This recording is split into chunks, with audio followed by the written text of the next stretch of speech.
Seja bem-vindo ao Falando de Fraudes Podcast, que te leva aos bastidores do mundo da cibersegurança e da prevenção em relação a fraudes e golpes.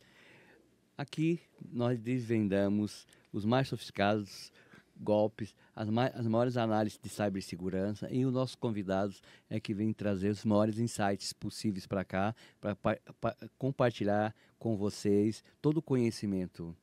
Hoje nós estamos no 52º programa e a nossa convidada é uma convidada internacional. Ela veio diretamente de Bogotá para o Brasil passar uma temporada e nós pegamos ela num sábado para gravar. Olha só, o desprendimento dela, a dedicação à cibersegurança,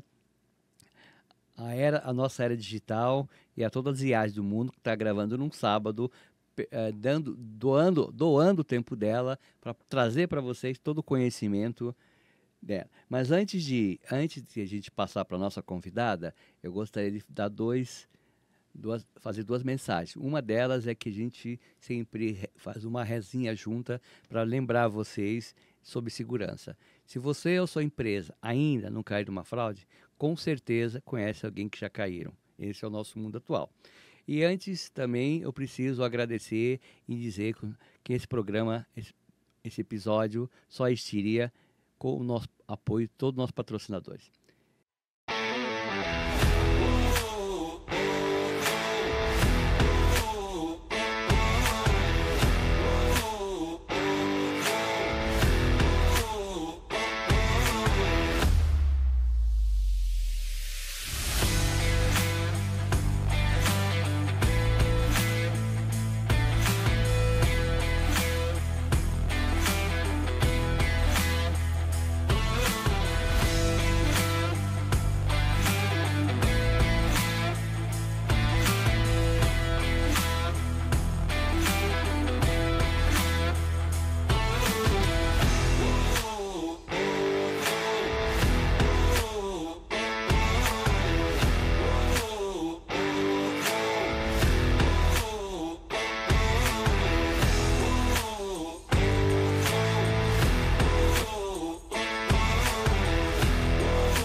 Então, hoje nós estamos aqui com um tema muito bom, diferente. Não só o tema, quanto a convidada, ela realmente é uma pessoa com muitos insights. Sinergia, cibersegurança, sinergia entre tecnologia e a expertise humana. Hoje nós estamos com a Alessandra Monteiro Martins. E eu nem vou apresentá-la, porque todo mundo já conhece. Mas para quem não conhece, eu vou deixar ela se apresentar. Mas antes dela se apresentar, eu gostaria de eternizar esse momento que ela esteve conosco, com essa dedicação, entregando uma lembrança do Falando de Fraude e da G2 Brindes, que é a nossa patrocinadora, para eternizar esse momento. Obrigado pela sua participação, Alessandra. E se apresente para o nosso público aí.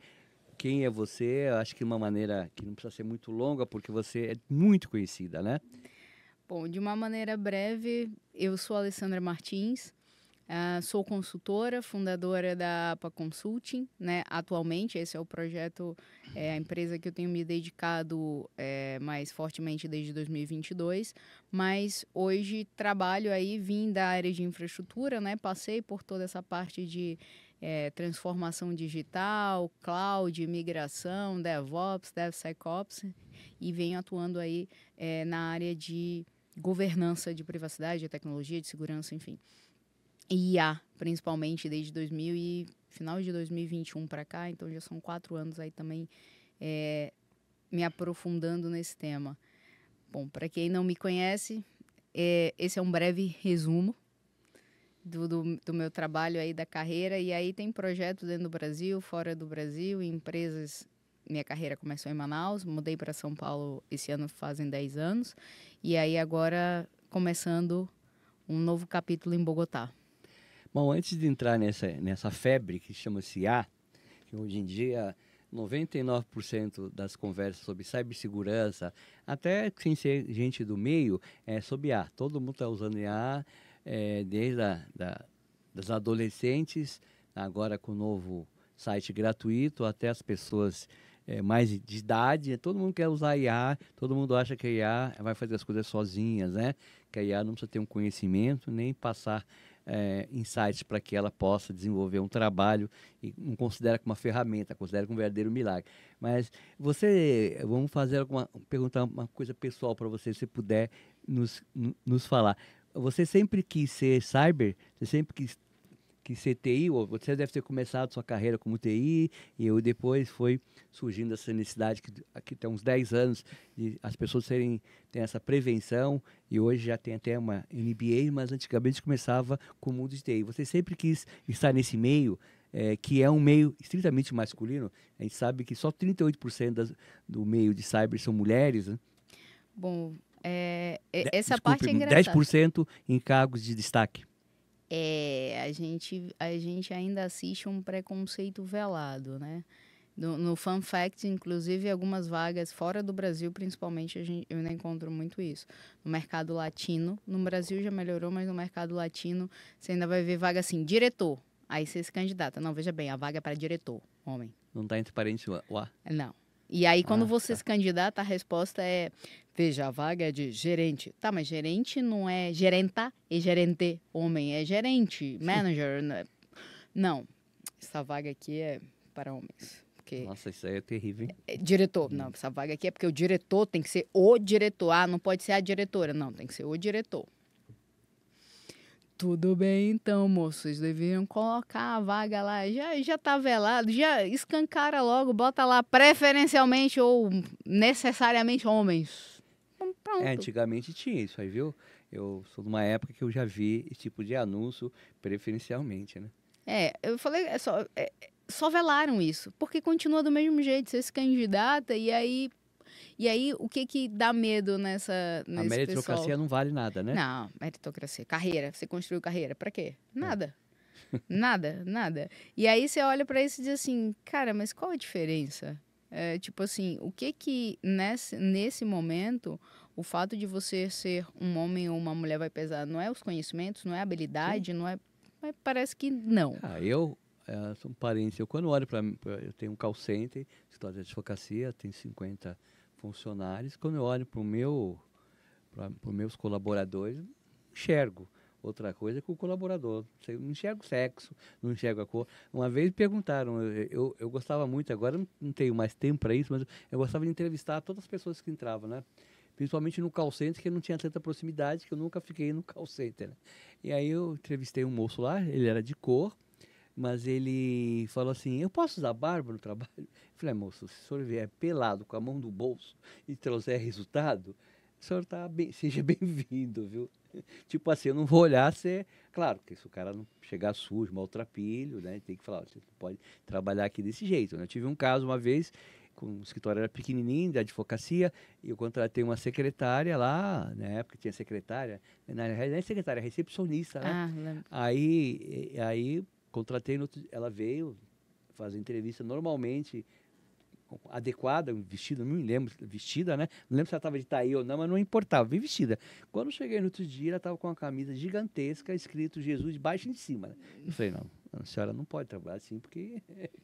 Não que eu seja contra a sua religião, mas não dá, né? Tem que... É o bom senso, né? Assim... Não, acho que ela colocou a Bíblia em cima da mesa da recepção também. Você entendeu? Então, eu nunca vou me esquecer. Aconteceu uns 30 anos atrás, mas é uma coisa que eu sempre uso de exemplo que, assim, não importa o sexo, a diversidade, não importa. Importa é realmente o que a pessoa tem para oferecer colaborador, oferecer qualquer outra situação da vida, né? Eu acho que esse é o grande desafio do mercado. E aí, quando a gente fala de educar esse mercado, de oportunidade nesse mercado, tá aí. As pessoas estão olhando e metrificando, né? Impondo aí métricas, indicadores de coisas erradas. Estão querendo medir produtividade com indicadores fake, medindo o ESG, aí bota o ESG no meio com coisas que você faz no PowerPoint, amiga, de bota qualquer coisa e aceita, o papel aceita qualquer coisa, o slide aceita qualquer coisa. Hoje em dia tem muito isso, né? Hoje em dia você faz... Quando você olha para cyber também, os caras estão olhando para métricas erradas. Muito erradas, assim. E aí, diz assim, não, mas aí você está sendo muito purista, muito prolixo, muito isso, muito aquilo. Cara, não é. Tem coisas que, assim, você pode customizar para adaptar o teu contexto, mas ignorar aquilo como uma boa prática é difícil. Senão você vai estar olhando para coisas que não vão agregar valor no final. Então, tem esses desafios de carreira por vários motivos, mas voltando à sua pergunta original, que, assim, quando a gente olha para cyber, eu sempre quis ser, engraçado, né? Eu queria ser perito forense. Então, de certa forma, eu estava ali, né? Antigamente era físico, agora é mais digital, né? E eu queria ser perito forense, porque eu me lembro que meu pai e minha mãe, eles gostavam muito, os dois. A minha mãe já faleceu, mas meu pai ainda é vivo. E a gente cresceu vendo muito, além de Star Wars, né? Esses filmes de ficção científica, mas a gente cresceu sempre vendo muito filme policial, de investigação. E eu me apaixonei por forense, pela investigação em si, pós-crime. E eu dizia, cara, para eu saber isso, eu tenho que saber segurança. Né? E aí eu entrei na área de tecnologia e eu sempre entrei pela área de infra, olhei para aquilo com um viés de segurança. Tá, beleza, eu configurei isso aqui. Mas eu sempre pensava, e se alguém invadir? E se alguém atacar? E se alguém sabotar? Porque sabotagem também é uma coisa possível, né? Sim. O insider hoje é isso, não é nada mais do que um sabotador. Aí o motivo que leva ele a sabotar são vários. Alguém ofereceu uma grana para ele está descontente, enfim, podem ser vários, mas... Entrar uma equipe falsa para manutenção. Então, tem vários motivos para sabotar. Então, eu cresci com essa vontade e aí eu, na tecnologia, entrei na área de infra, comecei a trabalhar com isso, mas sempre olhei para a infra e depois para a parte de projetos de desenvolvimento de software, pensando sempre no pós-mortem, sempre com essa visão de... Pô, e se der errado? Com que as pessoas vão se apegar nisso aqui para tentar descobrir o que deu errado? Então, vamos dizer que eu comecei a carreira, eu já tinha esse espírito. Eu disse para minha mãe com 17 para 18 anos que eu queria ser C-Level, ela não fazia ideia de onde eu tinha tirado a ideia, eu disse lendo revista. Eu fiz um plano de carreira ali para mim, eu sozinha, e eu entendia que eu tinha que entrar por 17 para 18. Quando eu completei 18, porque eu fazia faculdade de História, e aí depois eu abandonei. De História? É. Nada a ver. Aí depois eu abandonei a faculdade de História, porque durante a faculdade de História eu continuei lendo, eu comprava as revistas, eu estudava, eu comprava livro, eu mandava livro para mim com um cartão, dizendo para futura C-Level, lá e tal. E aí eu continuava estudando tecnologia, até que minha mãe chegou e falou assim, sim, tá fazendo faculdade de História e comprando livros de tecnologia e tal. Eu falei, mãe, História não vai pagar as contas, não. E aí eu entrei para a área de tecnologia, para essa carreira de C-Level que eu queria. Eu falei assim, tenho que entrar por infra, porque infra é a base da tecnologia. Sim. E uma coisa que eu trouxe da educação do meu avô, inclusive, que era o pai da minha mãe, é que meu avô sempre me diz assim, quem sabe mandar tem que saber fazer. Ou seja, para você gerir, para você ser chefe, minimamente você tem que saber fazer, porque senão você vai ter que aceitar a desculpa que te derem. E aí você vai gerir mal. Então, eu entendi que eu tinha que conhecer, que eu tinha que vir da base para chegar onde eu queria no C-Level, mas eu sempre olhei para essa base, tudo para mim sempre girou, vamos dizer assim, nesse aspecto da forense, do risco, da segurança. Eu sempre olhava, e se der errado? Bom, baseado nesse gancho que você falou, você começou sendo uma C-Level, começou a montar a base de infraestrutura e já começou a pensar uma coisa interessante, né? Porque a maioria não, acho que o empresário não pensa, não. O empresário porque considera segurança como despesa, então ele não pensa em segurança. E o pessoal que também trabalha com com essa base aí, também acho que não pensa, né? Isso aí é outro setor. É funcionar, não quero que não, funcione. isso não é comigo, tem que funcionar. Me pagaram aqui para fazer funcionar, não quebrar, não parar, pôr 10 no break, mas pode alguém invadir, não, isso aí não é comigo. Isso aí é com outra pessoa, né? Hoje tem essas pessoas, antigamente não tinha essas pessoas, né? Mas baseado nisso, hoje em dia, continua com a preocupação maior, comentou o número de ataques, de golpes, né? Bem maior, o crime está mais organizado que já sempre foi, como todo mundo fala, todo cyber fala, está um passo na frente, eu também entendo isso, né? E hoje em dia nós temos, que virou agora, né? Parece que ela baixou agora, porque já a inteligência artificial já existe há 12 anos, né? A generativa também, está nas nossas casas, em todos, a inteligência generativa está em todas as nossas casas, está na Alexa, está no carro, está no celular, mas a generativa ela chegou agora, então virou uma febre, então todo mundo quer colocar a inteligência artificial para funcionar. Eu conheço empresários que querem colocar só para estar no valuation, não sabe o que vai fazer com a ferramenta, porque ela é uma ferramenta, aí tem que colocar ela para fazer alguma coisa com um aplicativo, né? Chamar um pessoal para colocar, não é simplesmente baixar o chat, ela vai fazer vendas, fazer cobrança, não é bem assim. E também está sendo usada para combater, mas eu vejo que muita gente não sabe como usá-la para combater, né? Porque vai combater o quê? Como? Então, como a IA pode auxiliar na prevenção e quais desafios de sua implementação exatamente para que ela combata? A primeira coisa, a gente vai nesse ponto que você falou. A gente tem que usar a IA para combater por alguns motivos. Primeiro, a irresponsabilidade de adotar IA dentro de algumas empresas. Por quê? Hoje a gente falou por muito tempo de Shadow IT, agora a gente tem Shadow AI. Como você disse, eu vou ganhar eficiência no processo, vou reduzir o time em tantos por cento, vou aumentar o nosso não sei o quê, nossa taxa disso, de conversão, daquilo, porque eu vou botar um agente IA. Aí ele não estudou como era o agente. Aí ele comprou uma ferramenta que ele viu sites na internet, assim, disse que ia automatizar as tarefas dele, do setor dele, o que ele quisesse. E ele botou dentro da empresa. Ele não pediu uma avaliação de segurança muitas vezes, ou da própria área de tecnologia, disse, dá para integrar, a API vai funcionar. Tem aqui uma autenticação de transporte da comunicação, de login. Tá bom, a gente põe. Porque era a meta. Era bater a meta. Então, a gente tem que hoje prevenir muita coisa que poderia ter sido prevenida se eu tivesse inteligência para botar a inteligência artificial. Ou seja, se eu tivesse casos de uso reais, se eu tivesse entendido o que é a ferramenta, quem é o fornecedor daquela ferramenta para mim, porque eu sei que muitas empresas não vão construir do zero, ela vai comprar pronto. Ela vai comprar uma solução de mercado e botar dentro de casa, porque custa muito caro desenvolver. E aí, a partir do momento que ela faz uma POC, uma prova de conceito, que ela tem um caso de uso para fazer aquela POC, ver aquilo funcionar e tal, verifica os riscos ali, as vulnerabilidades, implementa as medidas de segurança, beleza, tá rodando, ela começa a ver o retorno. Hoje eu tenho que combater porque a empresa não fez isso. Ela simplesmente comprou, botou dentro de casa e aí ela diz assim, então, vazou dados. Então, olha, invadiram a API agora do DeepSeek, a OpenAI já passou por isso, enfim, várias já passaram por isso. Foram expostos dados da empresa. Não, amigo, você expôs. Você botou uma coisa estranha, ignoraram, Zero Trust serve para isso também.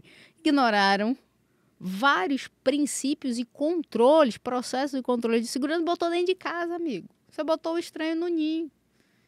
Porque na sua cabeça você ia lucrar não sei quanto. Então você abriu a porta e botou dentro, sem saber como aquilo funciona. Que para o empresário ele tem que tocar o negócio dele. O negócio é grana. E aí é que eu falo de análise de investimento. Tá, quanto vai me custar para pôr de qualquer jeito e quanto vai me custar para pôr isso funcionando direito. E controlando, né? Mas vai demorar mais tempo, vai custar mais caro. Tá. Sim. Mas se isso aqui der errado de qualquer jeito, quanto vai te custar lá na frente? Muito. A imagem, dinheiro. Reputação, contrato de cliente que vai ser executado, a imagem, uma série de coisas. Então, às vezes as pessoas estão com a tecnologia muito imediatistas. Então, como é que eu vou... Mas o mundo está imediatista hoje, em todos os sentidos, né? Porque tudo é no touch, né? Na tela que, cliquei e me deu um retorno. Opa, demorou mais de 3 segundos, está ruim. 5 segundos, opa, tá lento esse negócio. Então, e aí a gente volta, como é que eu vou usar IA para combater? Primeira coisa, tem uma coisa que o AI Act colocou que já entrou em vigor agora, chama-se literácia. Num português mais, vamos dizer assim, bem dizido ou bem dito, seria alfabetização, amigo. Ou como o pessoal gostou de gourmetizar, letramento em IA. Por quê? Porque justamente ela traz responsabilidades para toda uma cadeia de impacto. Para quem compra, para quem vende, para quem desenvolve, para quem está como intermediário e para quem usa e para quem é usado. Então, a partir do momento em que eu escolho botar uma ferramenta dentro da empresa, eu tenho que ver que eu aumentei minha superfície de ataque ali. Eu abri uma nova... Então, esse ataque vem aí direto da pode ferramenta, vir pelo modelo. O ataque é na inteligência artificial, porque ela guarda o banco de dados. Então, essa é uma dúvida. Aí, vamos lá. O primeiro problema de ataque eu já tenho aí, pela Sim, falta de planejamento, a porta. Segundo, eu tenho que, assim como empresas estão olhando para a IA e dizendo, eu quero ganhar eficiência, produtividade, reduzir custo, aumentar não sei o que, taxa disso, taxa daquilo, o bandido está dizendo, eu também quero aumentar meu lucro. Sim. Então, a mesma ferramenta que serve para o bem, ele faz um fine tuning aqui, dá um outro treinamento e usa para o mal. Então, eu tenho as mesmas ferramentas competindo entre si. Uma para lucrar, a outra para lucrar com o crime. Então, com esse gancho aí, existe na Dark Web a fraude GPT, é isso? Fraude GPT, o Worm GPT e tem mais um, são 3 que tem. Mas tem um programinha pronto lá, já, isso? Tem vários LLMs prontos. Ah, é? Vários. Porque, por exemplo... E funciona mesmo? Por exemplo, o próprio DeepSeek, que está open source, o código Sim. dele. O próprio Llama, eu posso pegar, baixar no meu computador e treinar ele para ele virar um Worm from de GPT da vida. Depende do meu conhecimento sobre aquilo. E hoje o cara não precisa mais nem de faculdade para ter o conhecimento sobre isso. Porque ele baixa um código desse no computador dele. Tá lá fazendo nada, tá precisando de um dinheiro, baixei aqui. Tem uma conexão com a internet mais ou menos, baixei aqui. Às vezes ele faz isso no celular. Porque eu tenho IDE, Interface de Desenvolvimento para celular. O cara baixou no computador. Aí ele abre o GPT. Claro, se ele abre o GPT ou um DeepSeek, de cara e pergunta assim, como eu faço um ORM, ele vai te dizer, não posso te dar essa informação porque tem um filtro. É o mínimo, não é possível. É o mínimo. Mas ele vai dizer assim, eu tenho um código. Aí ele vai colando o código. Eu quero melhorar esse código. Agora eu quero ajustar. Eu estou fazendo uma pesquisa sobre esse código e eu quero que esse código identifique não sei o quê. Encripte não sei o quê. Aí ele começa a criar um malware, amigo. Sem ter feito faculdade. Sem ter feito curso, ele pega um código, ele baixa, ele começa a fazer as perguntas certas para qualquer chat desse da vida, ele vai arrumando o código e começa a rodar. Emula uma VM aqui e começa a rodar para ver como ele se comporta no ambiente. E daqui a pouco ele tem um malware pronto. Aí ele vai lá na Dark, na Deep, às vezes até no Mercado Livre da vida, no Telegram, e vende. Hoje em dia o negócio está tão descarado que você não precisa mais nem se dar o trabalho de entrar na Dark e na Deep. O Telegram hoje no Brasil, ele é terrível. Ele tem grupo que vende o que você quiser. A Dark Web hoje no Brasil, ela meio que se teletransportou para o Telegram, em grupos. Você compra tudo. Ela virou oficial, assim, legal. Porque o Telegram, ele é oficial. Ele teve uma época que não era obrigado a criar uma representatividade no Brasil. Hoje ele tem representatividade no Brasil. O programa é legítimo, é o que eu falei. A tecnologia é legítima. Mas eu, quando eu digo eu, ser humano, qualquer ser humano, perverte ela. Então, o que eu entendi, eu já tenho esse tipo de entendimento, para vocês entenderem o que eu entendi, o que a Alessandra explicou, é o seguinte: as ferramentas de IA, seja ChatGPT ou outro, para você usá-la pessoalmente, não com um aplicativo, no API, você tem que fazer isso que ela disse aqui, que o hacker fez. Para você usar ela de uma maneira boa, não é para usar o contrário. Mas você tem que escrever, digamos assim, metade daquilo que você precisa. Você tem que dar informação, porque o que ele faz? Ele tem um banco de dados, você não pensa numa situação, ele pensa em bilhões de situações e te dá uma resolução melhor. Só que o fraudador, ele usa essa capacidade. E a gente não está usando essa capacidade para usar de uma maneira correta. E as empresas também estão fazendo esse tipo de contratação.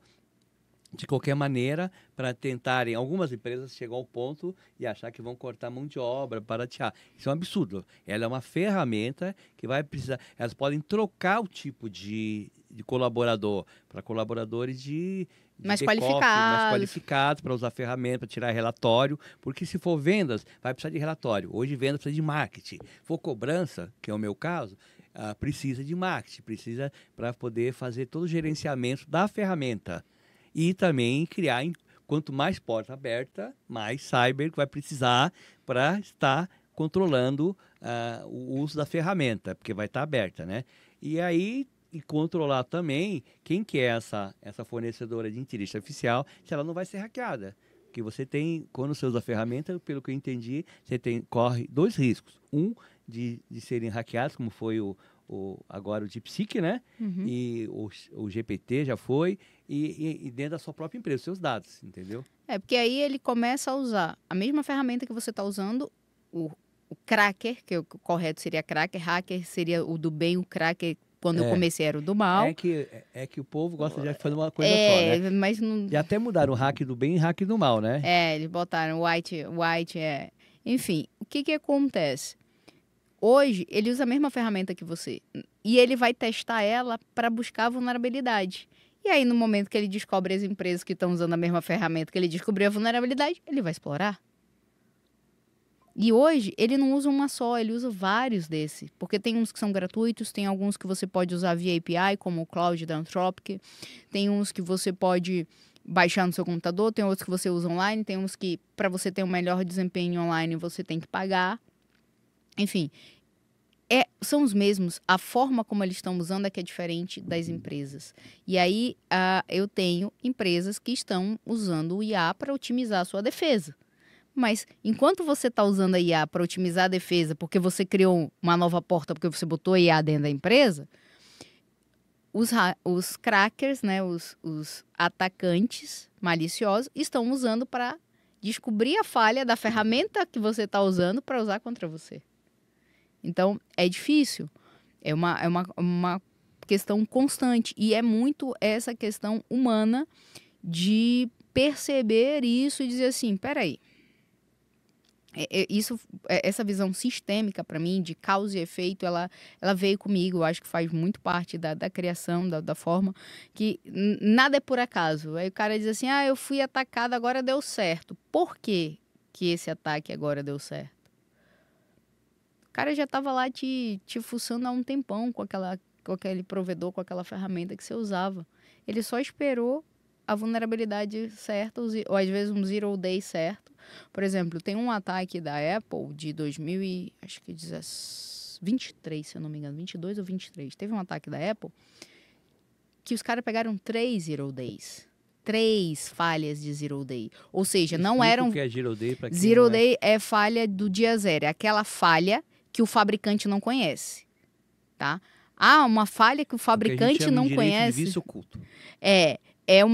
Na verdade, eu acho que o vício oculto seria aquele que conhece, porque tudo que o fabricante entrega para você, amigo, você é cobaia. Tem uma coisa que a gente chama de débito técnico. Só que esse débito técnico, ele tem que estar dentro do apetite ou do nível de risco aceitável, tolerável da empresa.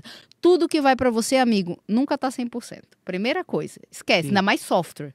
Sim. IA é software, gente. IA é software. A gente faz software até hoje com bug. Então não esperem que uma IA não vá cometer erro, não vai ter problema. Celular, tanto tudo. Android quanto iOS, tudo. Atualizações diretas, né? Então, primeira coisa, tudo. A gente faz software com erro, e IA não é diferente. Primeira coisa. Segunda coisa, os caras pegam, quando ele lança um produto, ele tem uma lista dos problemas. Aí, quando vier a próxima release, ele já corrigiu uma parte, outra parte, e assim vai. Só que tem problemas que não estão nessa lista. Isso, vamos dizer assim, seria o zero day. Nem o fabricante sabe que aquele problema existe. Tá. Entendeu? É por isso que ele chama falha de zero day. Tipo assim, cara, essa daí a gente não tinha mapeado, não. Não estava na lista. No nosso backlog, saiu, não aparecia. E aí, os caras usaram não sei qual dos Transformers aí, e conseguiram fuçar os códigos da Apple até que eles pegaram 3 e exploraram de uma vez. Pô, cacetada. E aí conseguiram acesso a várias informações, acho que chegaram a quebrar criptografia, alguma coisa, que eles conseguiram acesso a informações da Apple Wallet, de algumas coisas dos usuários da Apple. Quer dizer, os caras conseguiram fazer um ataque muito mais rápido. Deve ter pego o relógio, computador, celular. Tablet, porque lá fora é muito mais barato que aqui, e aí não importa a versão. Lá Não importa a versão, mas tá no Apple 16, tá? Mas o iOS é o mesmo, porque ele vai atualizando até uma hora que ele vai matando os anteriores. Então, amigo, ele pode pegar o mais velho, desde que esteja rodando essa versão, ele vai lá, faz engenharia reversa, bota o GPT ou qualquer PT aí para ler qualquer transformer. GPT, gente, é General Purpose Transformer, transformador de propósito geral. Eles mantiveram o nome, mas essa tecnologia ela é genérica.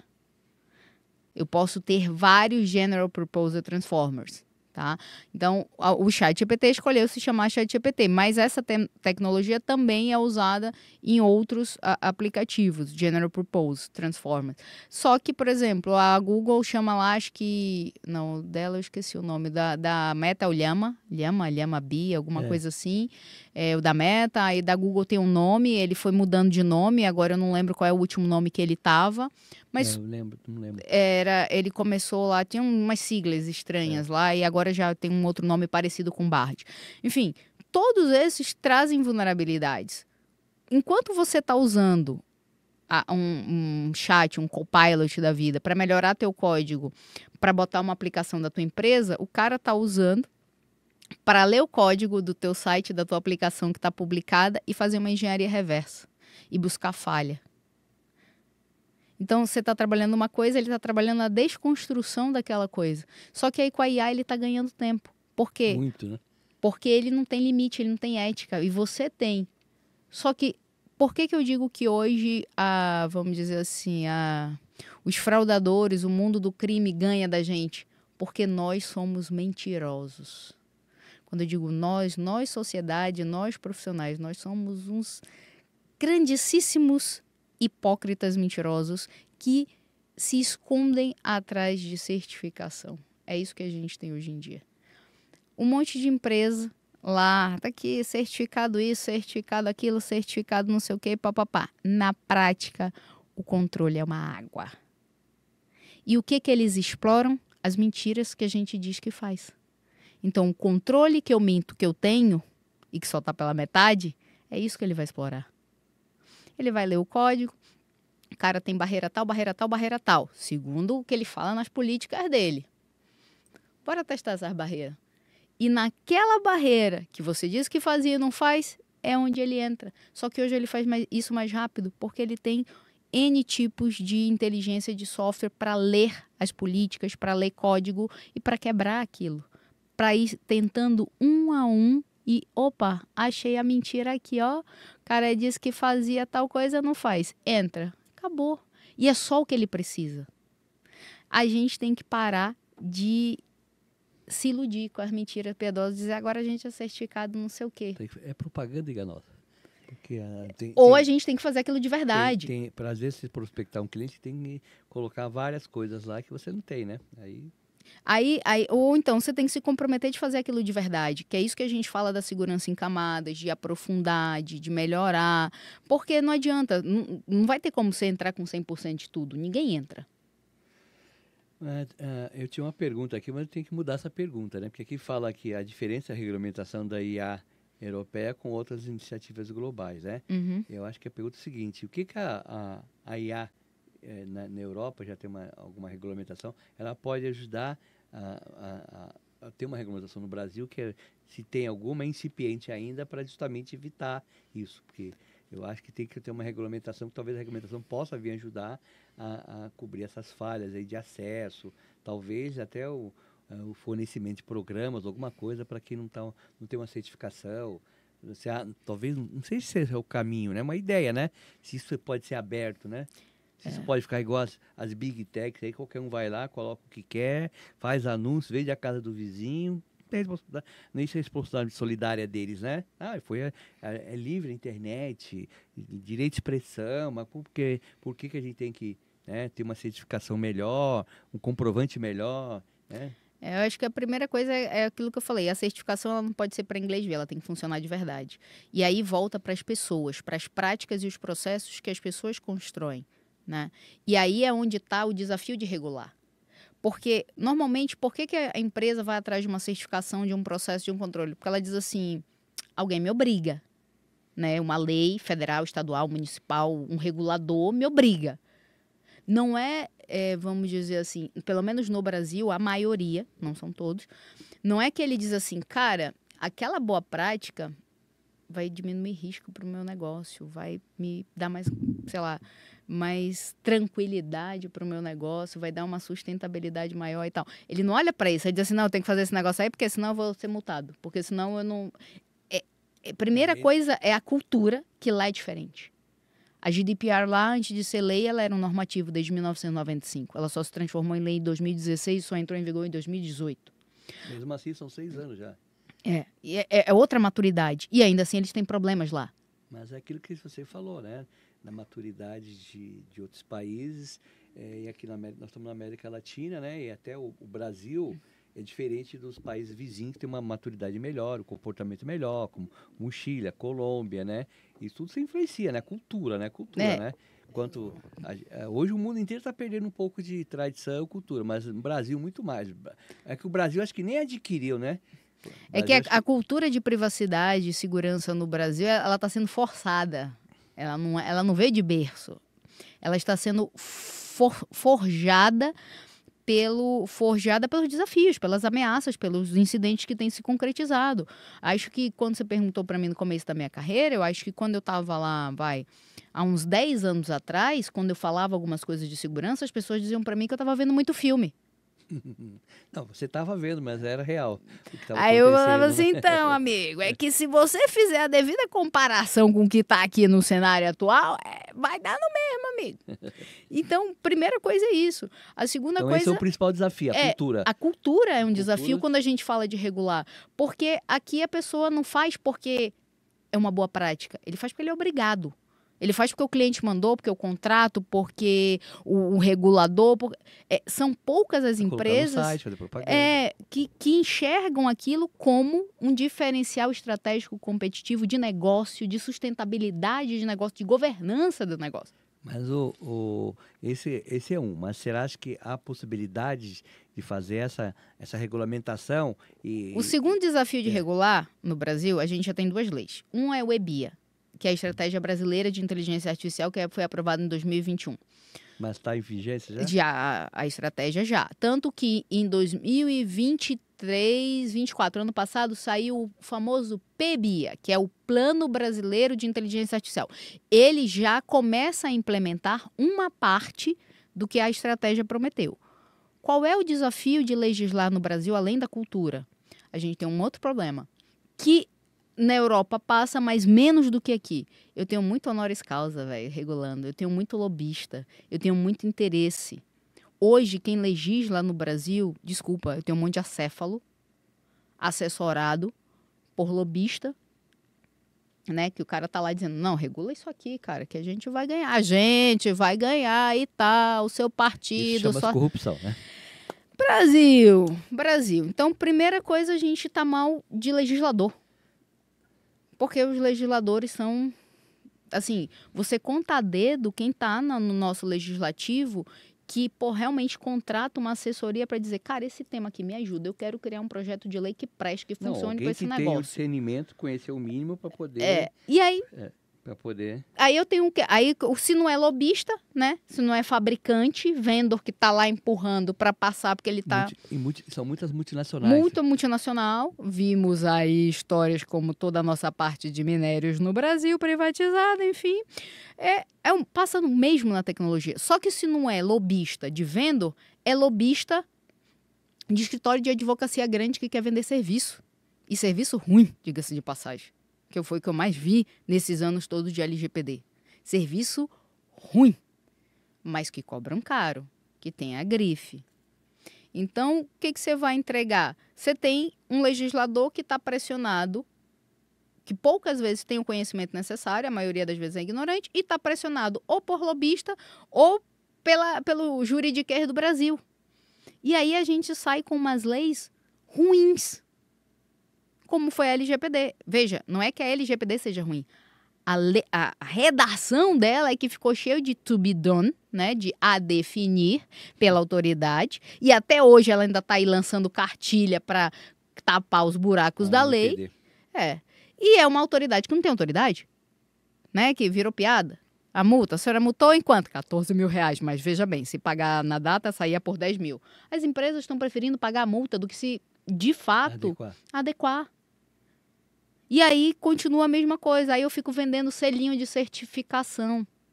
Só que quando eu olho para a Europa, o selinho de certificação, a galera vai caçar a certificadora que der selinho errado. Se eu disser que a sua empresa faz o que ela não faz. Porque eles têm um processo, é aquela história, como é que é? Quem audita, tem um termo para isso que vocês... Quem vende não audita. Não, quem vende não audita, mas não é isso. É quem regula o regulador, né? Então, você precisa ter essa questão. Não é simplesmente a autoridade dizer, as empresas certificadas estão ok. Não.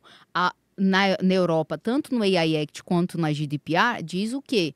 Certificação te ajuda, mas não diz que você está 100% em conformidade com a lei. Ela não te garante 100% de conformidade com a lei. E, além de auditar a empresa, eu audito quem está certificando, para ver se ele não está distribuindo, porque aqui no Brasil foi o que virou uma distribuição de certificado. Eu vi empresa aqui certificada ISO que veio a certificadora da Austrália. Aí você diz assim, amigo, não falava nem o português, amigo. Imagina como foi essa certificação. Foi aquela lá the books on the table. Não, cara, e tá lá a empresa certificada. E aí você audita os processos da empresa e diz assim, amigo, antes de certificar 27 mil, né, segurança, tinha que ter começado por um negócio chamado ITIL, ou governança de TI, porque os processos de tecnologia não estavam bem estruturados e impactavam a segurança. Então, quando você fala de regular, é complexo, porque eu tenho um monte de egocêntrico no Brasil, na área jurídica, eu tenho um monte de lobista, eu tenho legisladores, a maioria, não todos, como eu falei, mas a maioria sem conhecimento suficiente, eu tenho uma cultura de, mas facilita aí, mas assim... Então, a lei de Gerson. Menor esforço e tal, quero ganhar vantagem, e eu tenho mais um desafio. Eu tenho anos de tratar a segurança e a privacidade como custo, como você disse, e não como estratégia de negócio. Como investimento. Como investimento para estratégia de negócio. Isso, exatamente. Então, Alessandra, infelizmente, nosso tempo esgotou, mas eu já te faço o convite, porque eu estou na metade do que eu gostaria de fazer. Nossos internautas também vão saber que a gente não conseguiu concluir todas as etapas da inteligência artificial, dessa prevenção, todo esse conhecimento que você está.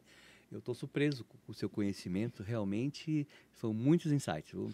Realmente foi uma das melhores entrevistas que eu fiz na minha vida e o melhor conhecimento que eu aprendi até agora sobre IA nessa parte aí.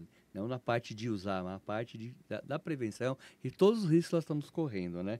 Então, eu gostaria que você deixasse uma mensagem breve aí, breve porque você vai voltar. Eu espero que você, quando estiver no Brasil, venha gravar com a gente outra vez.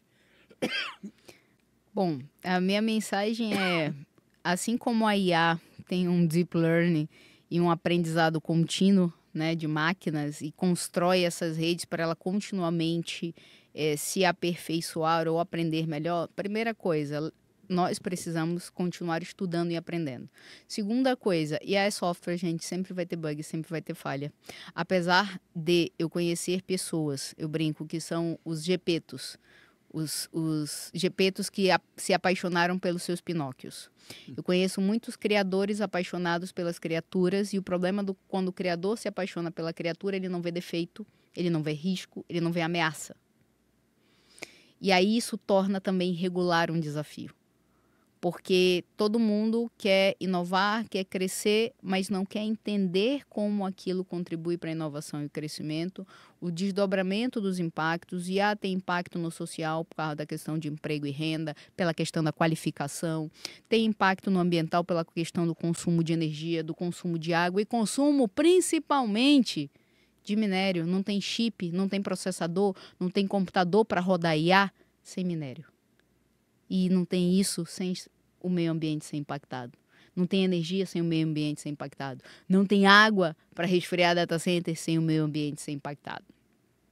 Então, ela traz um ecossistema complexo para se sustentar, ou seja, novas oportunidades de trabalho e de conhecimento. Assim como ela está evoluindo e vai fazer tudo que sustenta ela ao seu redor evoluir, nós, como pessoas, precisamos buscar conhecimentos para acompanhar essa evolução. Porque ameaça sempre vai ter, vulnerabilidade, ataque, vai ser sempre isso. Tem alguém construindo uma coisa para o bem e tem alguém pensando em como pegar essa construção e deturpar. É isso, é esse jogo humano. Então, aprendam, estudem, busquem conhecimento. Daqui para frente a gente vai ter muitos desafios. É isso.